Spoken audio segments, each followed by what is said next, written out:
I went to a T.I. concert once, and he told me, well, the whole crowd, that haters are only going to hate if you've got something for them to hate on.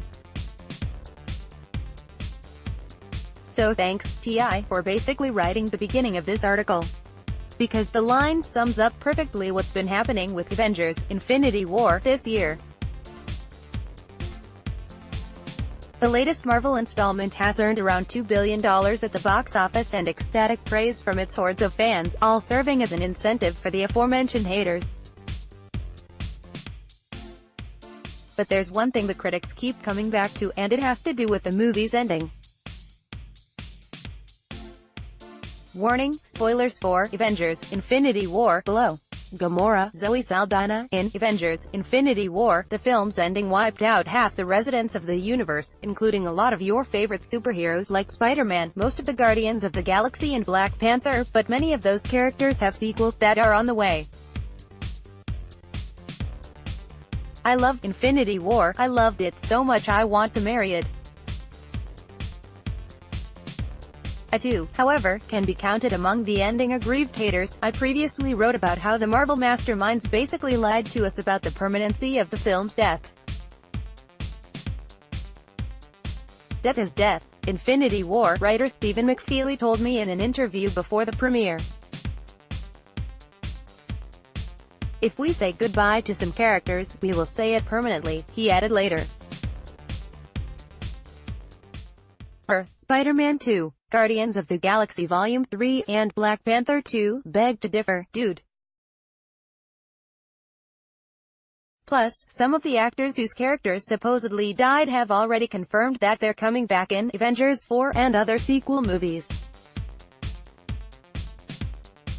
My colleague Matt Jacobs laid out his beef with the deaths in an essay titled "The End of Avengers: Infinity War is What Happens When Money Writes Movies. Marvel Studios is a Business." First, owned by Disney, and a story factory second, and because it's a business, we know how many movies certain actors are contracted for and which ones have sequels already in development. That includes some whose characters supposedly went bye-bye. We said our piece, and now the Infinity War directors, Joe and Anthony Russo, are responding.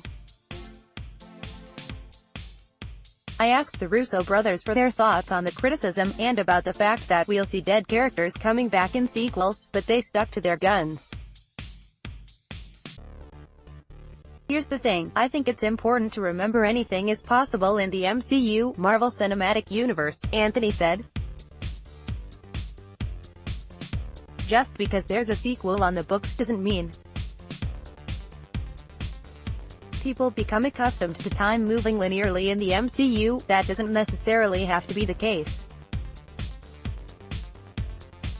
There's a lot of very inventive ways of where the story can go from here.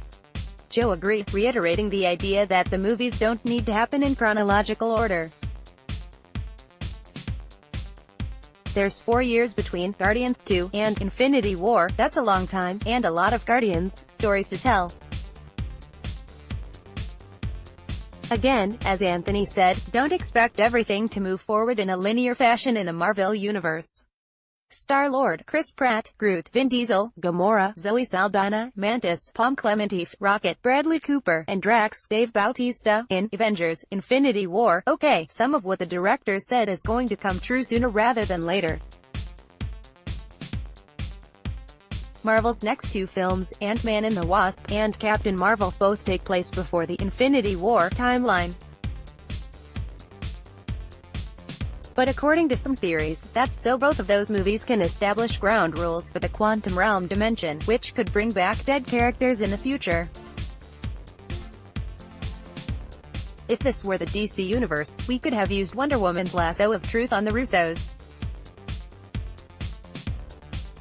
But also, if it were DC, Captain America and Iron Man would have probably stopped fighting in Captain America: Civil War, because their moms have the same name.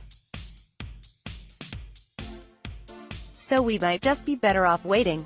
Download Photo Gallery 17 Black Superheroes You Should Know.